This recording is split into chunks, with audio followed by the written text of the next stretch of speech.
المنظمات المجتمع لە دیبێتێکدا لە شاری کەرکووک کە ڕێکخراوی ئارابخا بۆ بەڵگەنامەکان باوکاری نیستیتۆدی توێژینەوەی نیشتیمانی ڕێکخست بوو جەخەل لەسەر داڕشتنی پلانی استراتیژی بۆ دۆخی کەرکووک لە دوای شەڕی داعش کرایەوە. دیارە تاوەکو ئێستاکە جگە لەوەی کە حوزورێکی مەیدانی عسکەری سەربازی کە لە سنوورەکانی ناوچە کوردستانەکانە هەیە ئەوش بە حوزوری هێزی پێشمەرگەی کوردستان لە بەدرێژایی سنوورەکانی ناوچە کوردستانیەکان لەوە زیاتر کورد وەکو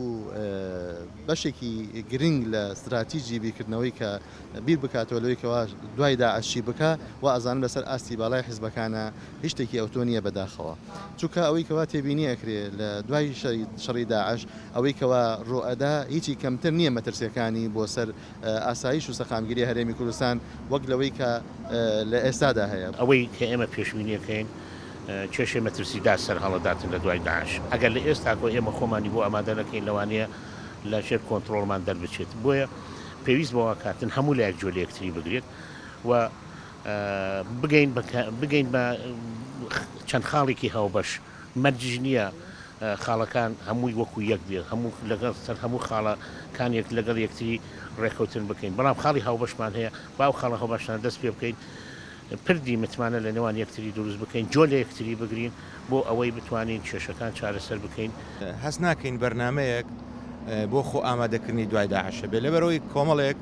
هۆکاری گرنگ هەیە کە پێویستە بە تایبەتی حکوومەتی هەرێمی کوردستان کار ئاسانی یا بۆ ئیداری کەرکووک بکایە بۆ لایەنی جێبەجێ کار بکات لە بۆ نمونە ئێمە ڕاستە لە ڕووی هێزی سەربازی و پێشمەرگە و ئەوانەوە ئێستا پێشهێزی پێشمەرگە کورد لە شەڕایە ڕوبەڕووی داعشە بێتەوە بەڵام یەکێک لە مەترسیە هەرە گەورەکانی دوای داعشەوەیە فکری داعش چۆن نتوانین بنبڕکەین یا چۆن نتوانین ڕوبەڕووی فکری داعش بینەوە کە پێویستە لە ئێستا ئەو مەسەلەیە بە هەند وەربگرین. بە بڕای مامۆستایەکی زانکۆش کورد پلانی نییە بۆ دۆخی دوای شەڕی داعش لە کەرکووک و ئەم لایەنەشی بەکارێکی نەرێنی قۆناغەکە ناوبرد بەداخەوە تا ئێستا استراتیجێکی دیار نییە واتە پەیامێکی یەکگرتوون نییە هەرێکە بە جۆرێک باسی دەکات نازانین وەزعەکە بەرەو چی دەڕۆ ئایا کەرکووک لە چارچێوە عێراقدا دەمێنێتەوە ئایا دەبێتە شارێکی جۆرێک لە خصوصیەت و تایبەتمەندی خۆی دەبێت جا هەرێمە بێ یان هەرێم نابێ بە هەر ناوێکەوە بێ یانەوە تا دێتەوە سەر کوردستان ئێمە لەسەر کامە ئاراستیانین کار بۆ کامەیانەکەین کامەیان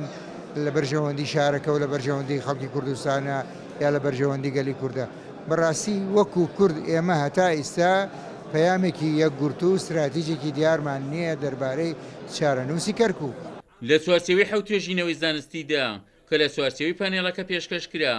ڕوونکرایەوە لە کاتێکدا کورد لە ئێستادا هەنگاو بۆ ڕیفراندۆم و سەربەخۆیی دەنێت پێویستە پلانی استراتیژیشی بۆ دۆخی دوای داعش لە کەرکووک هەبێت. عومەر غەریب، کورسات نیوز، کەرکووک.